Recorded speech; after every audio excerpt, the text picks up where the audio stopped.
Hi, my name is Imo, and this channel is In My Opinion, Imo. And today I am on here and I'm going to do something a little different. I'm going to answer some advice, and I'm going to give advice from more of a spiritual perspective, using influences from Christianity and Buddhism type of mentalities and practices. And I thought I would start off this series using someone on Reddit who has asked for some advice. So let's call her Melody for the duration of this advice giving. So I'm going to read her Reddit post now. I'm paranoid that one of my boyfriend's coworkers has a crush on him and is pursuing him. How do I get over this? My boyfriend is a manager where he works. One of the girls he manages, Caroline, has taken a real liking to him. Caroline constantly likes his statuses and pictures on Facebook, but never when they have anything to do with us as a couple. Caroline is always complimenting him and telling him how cool he is. Caroline got him candy and a card for Christmas, telling him how much she liked him as a manager. Caroline posts links on his Facebook wall and they talk for very long threads. She also posts cute little emoticons and likes all of his comments. Sounds stupid, I know, but that's flirting in the social media era, I suppose.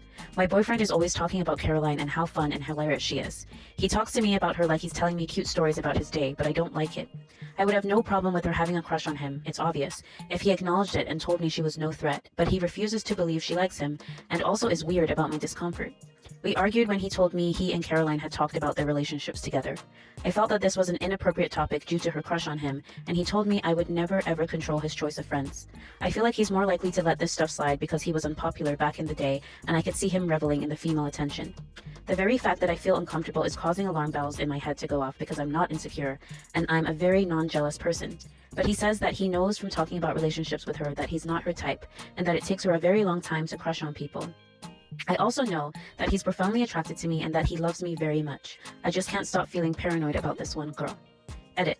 Forgot to add that he's suddenly uninterested in coming over tonight when he usually is no matter what. So that's paranoia fuel.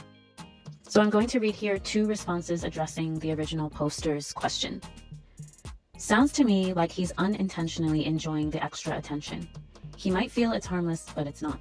He's leading her on, perhaps even emotionally cheating with her and making you feel bad.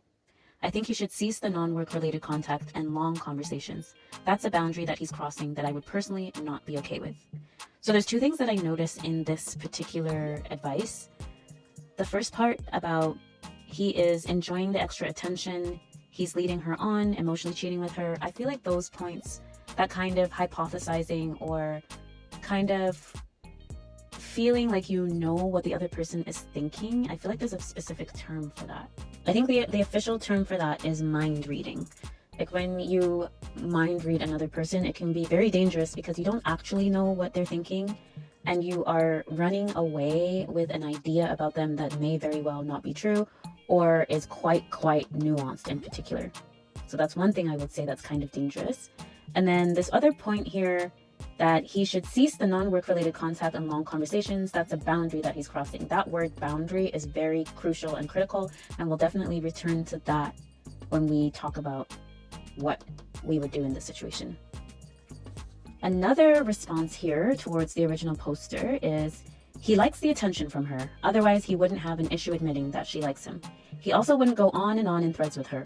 Honestly, it's probably not even a good idea for her to be on his Facebook since he's her boss. That's just asking for trouble.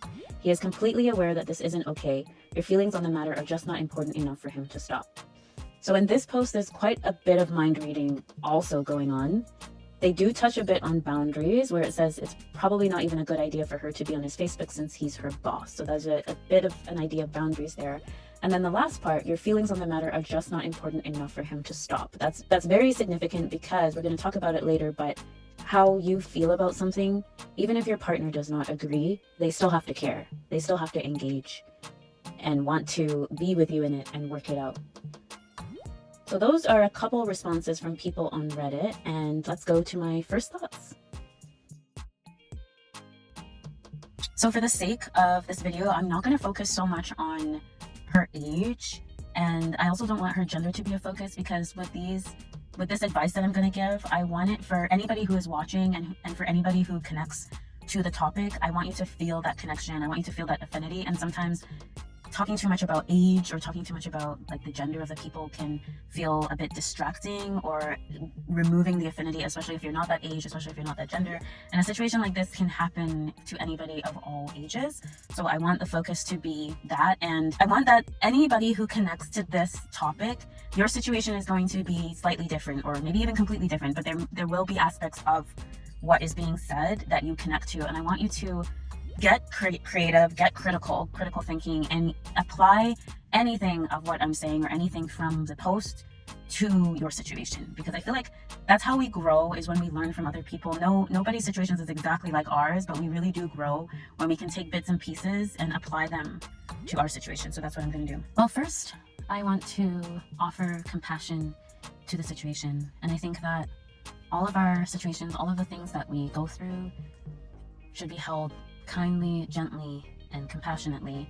And I can see how for this person, who we will call Melody, you can see how for her it would be very challenging to be in this situation. And for some of us, when we can see or identify that another person is getting close to our partner, it can feel very threatening.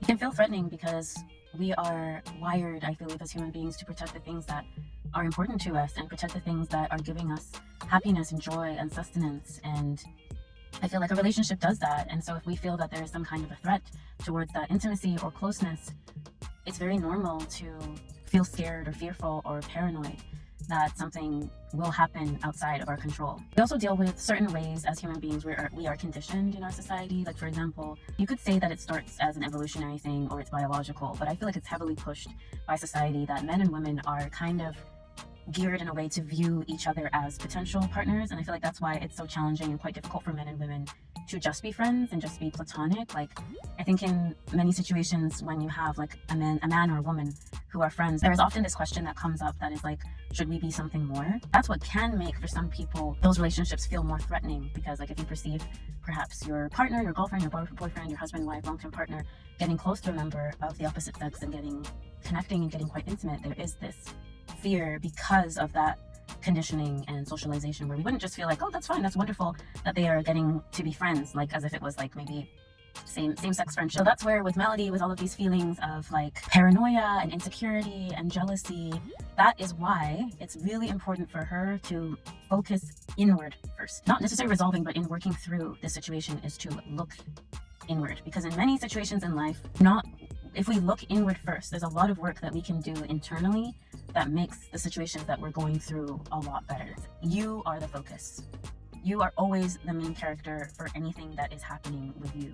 So because you are the focus, and I will say you, focusing here, the inner man, the inner being, the inner woman, the inner person, our mind, our psyche, our inner world is always, I feel, the most important thing, the most important aspect to focus on. Whenever you have any issue, it's always going to be external and outside people, outside circumstances that is coming in and changing and influencing and impacting your inner world, your inner being. So the first thing I would ask Melody is, what do you want your inner world to look like?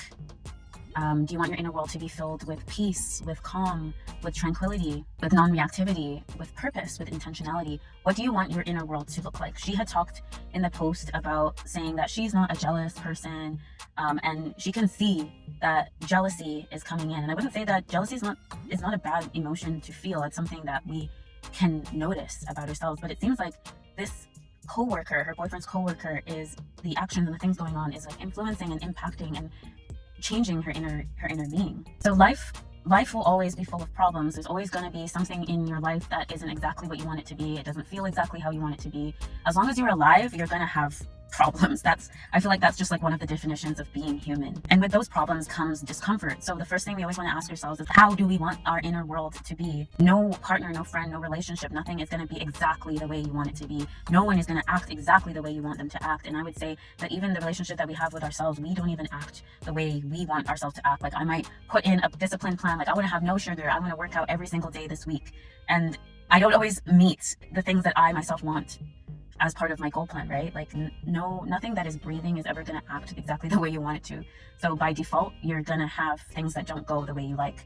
And so it's really important to accept, is what I would say. The very first thing that I would tell Melody is she needs to accept fully what is happening in her relationship world, her relationship space. And with that acceptance comes this idea of not resisting, to accept this situation almost as if you had picked this situation for yourself.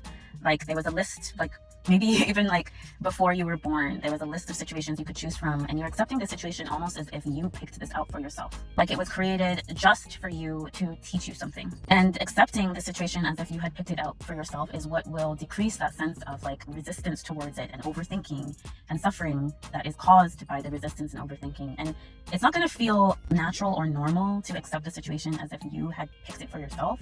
But again, it is a practice of like radical acceptance and letting go. And that kind of mentality will ultimately give you peace. To just fully accept it will give you peace. I think part of accepting the situation or moving towards acceptance is sitting with the situation, like sitting with the discomfort, sitting with the pain of it, sitting with the uncertainty, sitting with the paranoia and the fear and feeling scared and feeling threatened, like sitting with all of those emotions. And maybe you may not befriend those emotions, but just accepting them and sitting with them and offering them compassion and saying, of course, saying to yourself, like, of course you would feel these things. You're feeling these things because you want to protect yourself. Your mind is trying to protect itself, and you feel threatened and you feel scared because there's something that is really important here that feels like it's at risk. And just understanding as you sit with those emotions that it's okay to feel those things. They don't need to be rejected. They are a part of the human experience. They are part of the human experience, and it's okay to hold those emotions at the same time as holding other ones, like feeling excited and happy. Like she was saying that her partner finds her very attractive, and it seems like they have a good relationship from her sharing that, in a sense. So just being able to hold those things at the same time. So some other mentalities that Melody could use in this situation that would give her a lot of peace in her mindset, her inner being first, in terms of how to handle the situation is, and I will list them as well as I talk about them. One of them is observing, not absorbing, which is a very popular like Buddhist principle. It's this idea of like your mind, your inner being is the sky, and things that happen, life situations, thoughts, scenarios, circumstances, are just clouds that are passing by.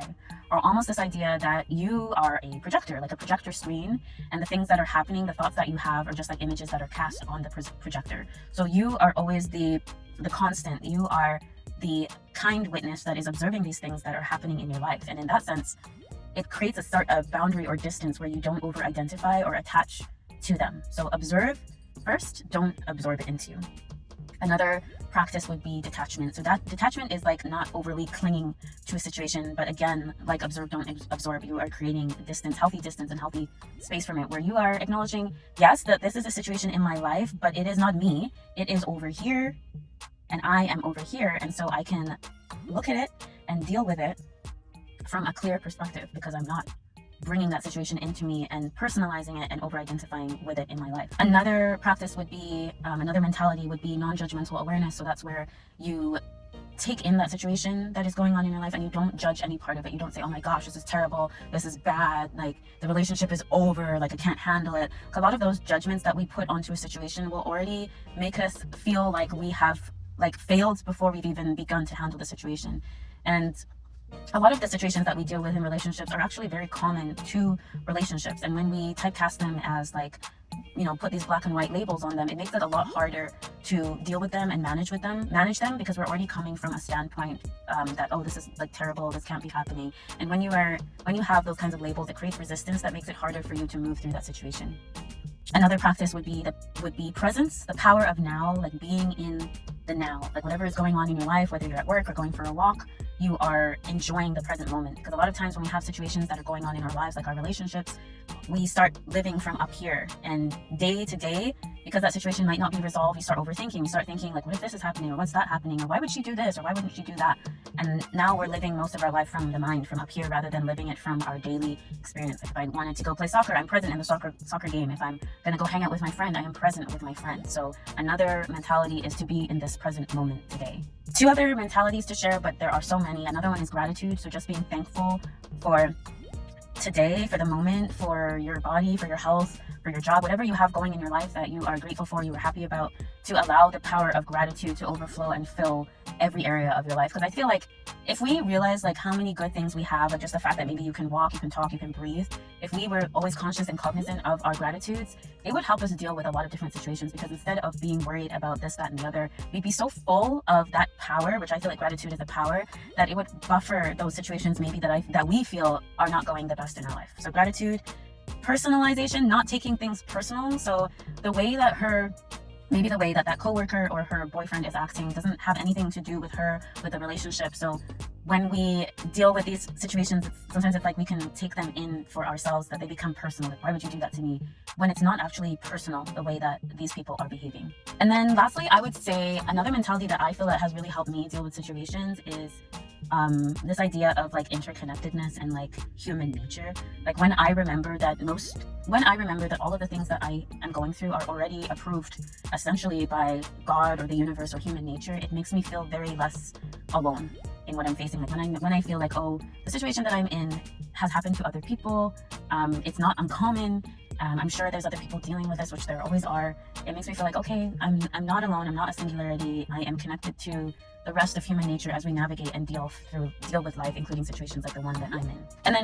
And then besides the mentality in terms of how to approach or deal with a situation like that, I feel that everyone should just have daily practices that they are doing that helps them be resilient and build a lot of inner strength, whether that is exercising, going for walks, journaling, meditating, praying, reading wisdom literature, whether it depends on what spirituality you have, whether that's the Bible or whether that's like books about meditation, or whether that's like self-development or like self-growth, self-help books, like all of that wisdom literature that is coming into you, like for example The Power of Now by Eckhart Tolle or Self-Compassion by Kristen Neff.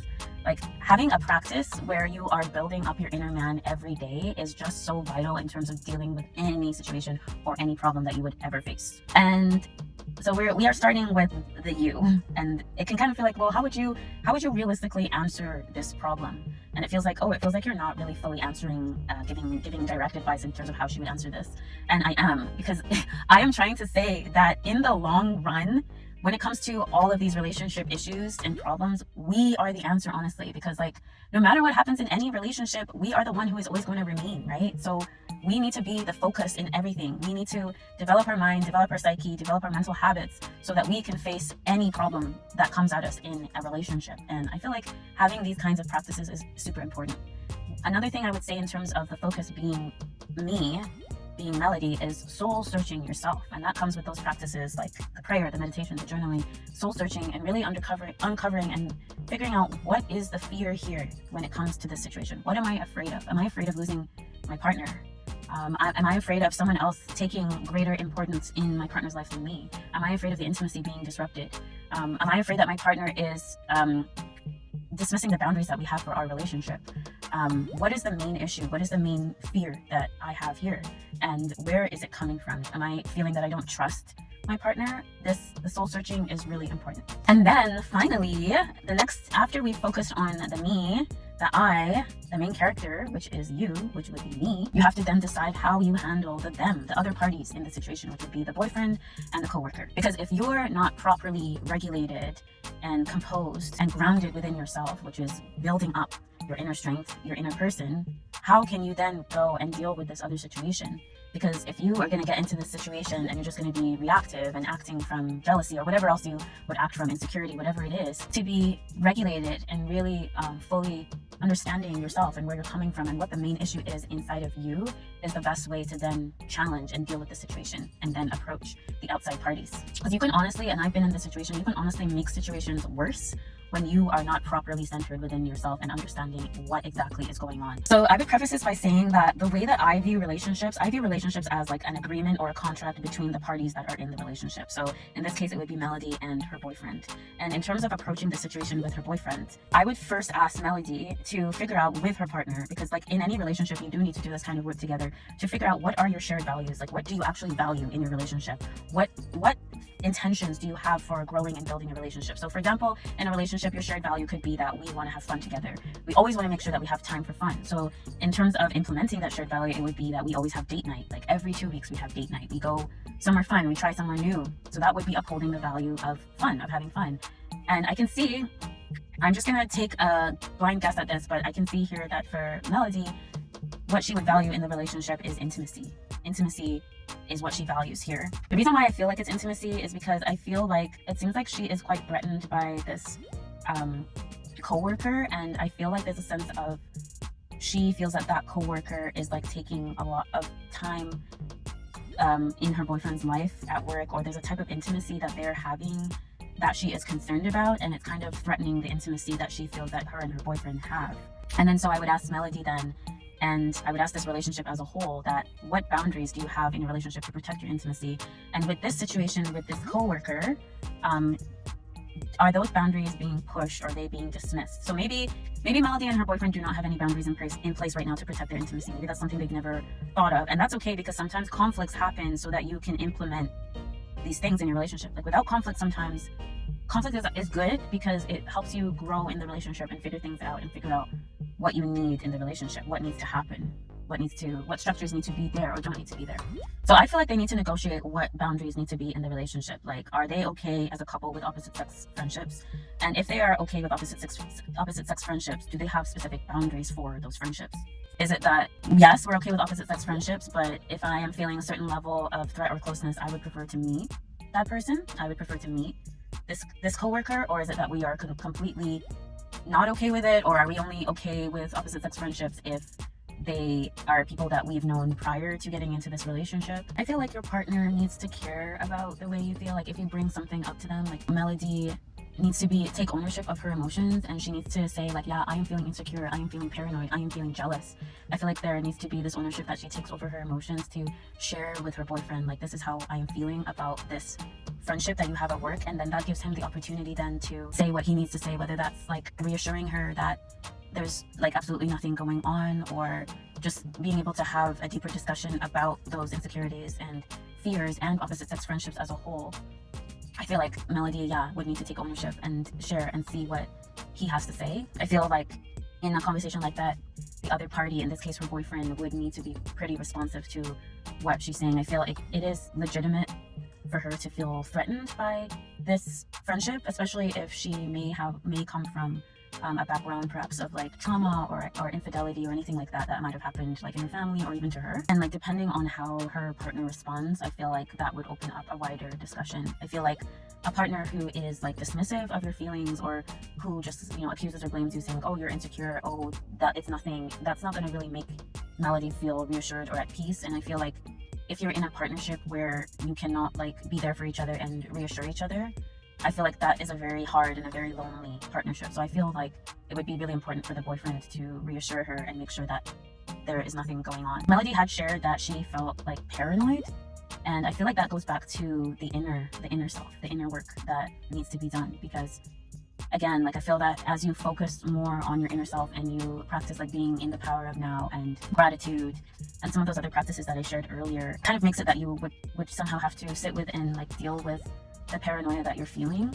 And I feel like the paranoia is like all from her angle, all from Melody's side. I feel that she's gotten to this point of like seeing which photos or whatever that the coworker likes, that she sees that the coworker likes the individual photos of her boyfriend but doesn't like the photos of them as a couple. And I feel like when you're getting to already a point like that where you are like investigating and seeing things, you've already gotten too far. And I feel like that's where you need to like come back and take it into internal and see like, what is going on with me here? What do I want my inner world to look like? I want my inner world to be peace, to have peace, to be in peace. And then that's where you would have to like really go back to your practices and go back to the activities that you do to facilitate that peace. Trying to understand that peace does not come from outside people and circumstances. It comes from regulating yourself and what you do within, because people are always going to do what they do, especially if you're in a relationship. Things are going to happen, and there's going to be a lot of things that happen depending on who you're with or what kind of dynamic you have together that might make you feel you don't have peace. Even something so silly like they leave towels on the bed, or they keep the house is messy, or they didn't put the car key where it was supposed to be, so now I'm late for work. There's always going to be things that are not going to make you feel peaceful, even just minor things is what I'm getting at. So peace has to be an inner job. And then I would really say for Melody that in a relationship there has to be a level of trust. You have to trust your partner. And we live in a world where your partner and you're going to be interacting with so many different kinds of people, whether that be at work, whether that be at the swimming pool, whether that be at a family gathering, whatever, some kind of meetup or function you went to. You're going to be interacting with so many different kinds of people, and some of those people you're going to connect with, and some of those people that you connect with, they're not going to be your partner, they're not going to be your boyfriend. You're going to have to trust each other. Like, what is a relationship without trust? it can't exist, because if you don't have trust, you're just gonna always be paranoid, and you're just always going to be worried, and you're just always going to be like, oh my gosh, like he's met this person, like what if this happens, or what if that happens? And ultimately you need to be in a relationship with someone who wants to be in a relationship with you, like locked down. They want to be with you. Like if you're with someone who isn't sure, or if any new person or any new connection comes in, they're already wandering off, that's not someone you would want to be in a relationship with anyway, right? And so there's no point, I know easier said than done, but there's no point then getting worried and anxious and paranoid over their connection or a new connection they have with someone else. There's no point, because ultimately you want to choose someone who chooses you back. And it would almost be better if they found this connection and dug into it and realized that that's who they wanted to be with, and just let you go, right? That would be better. Like if they found someone that they actually felt like, oh, this could work, or this is I like this connection so much that I'm willing to like sacrifice my relationship and not be with Melody anymore, then that would probably be better. I think the problem with this scenario and this situation is that she can sense that there's this closeness between her boyfriend and this coworker, and she feels that this woman is a threat to her, but there's nothing she can really do about it. And every time she hears the stories of what is going on, she has to like wrestle and like sit with this discomfort and this paranoia. Like, what if this person gets too close to my partner? What if my partner gets too close to him? What is going to happen to our relationship? Or could I be duped in some way? Could something be happening behind my back? And like I keep saying, this is why focusing on the inner man is so important, because you cannot control another person. You just cannot. You just cannot control another person. You cannot. And so the attention needs to be brought inward to regulating your inner man and sitting with this discomfort, just sitting with it. If this is a person that you are choosing to be with, and yeah, they are going to have connections with other people. You know, you've put boundaries, whatever you've put in place, and you know, they're going to have connections, they're going to talk to you about those connections. You know, you kind of just have to like sit with it and accept it and let the uncomfortable emotions pass. I really like this one quote that says, where attention goes, energy flows. And I think when we pay attention to things, we label them, we negatively hypothesize, we say, oh, what if this happens, that happens, she's liking these pictures, she's not liking that. So much attention is going there, it's disrupting our inner world and our inner peace. And why do we want that for our lives, right? I know, easier said than done, but why do we want that for our lives? In just giving like a final word and a final recap of this situation with Melody and her partner, this is what I would say. This is what it comes down to. Number one, she needs to focus on her inner being, on her inner self, and she needs to do some spending of good quality time with her inner being, which is not resisting the situation, observing the situation, but not taking it in, not absorbing it, not becoming one with it.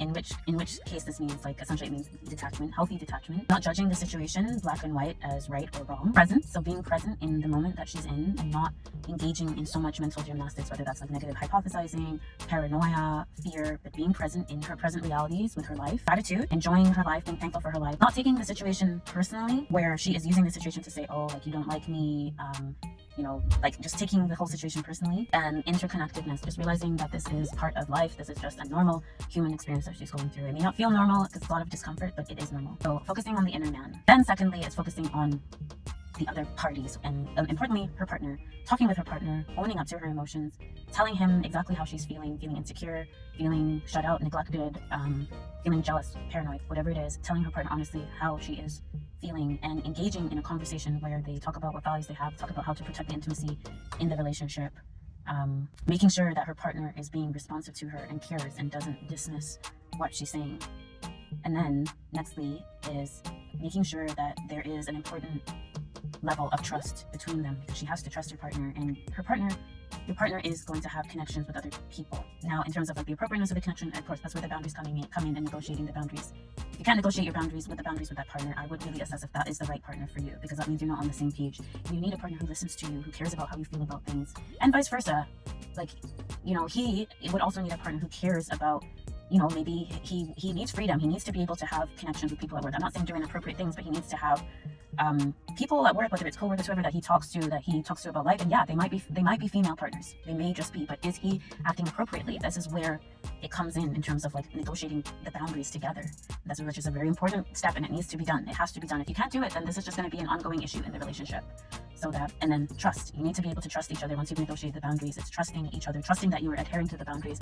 And if partners are not talking about it, and if that's not the right relationship, it's not the right fit, because partners are not adhering to the agreement, just really evaluating if they're the right match, if they're the right fit for each other. But I feel like overall it is the inner work that is important, that needs to be done. So I'm gonna leave things there. I hope there were some really good takeaways from this advice. I want to ask you how you would handle a situation like this. Have you ever been in a situation like this? And for people who have, how did you navigate it? How did you get through it with your partner? I think like what really comes to mind for me is I'm especially interested in people who were able to actually navigate a situation like this with their partner and not have everything like fall apart. How did you get through it? And what boundaries do you have? Please leave comments below, and if you have any questions that I could answer, anything that is happening in your life that you need advice about, especially more from a spiritual perspective, feel free to email me here, imosadvice@gmail.com. Feel free to email me here. Please like this video and subscribe for more content, and yeah, see you next time.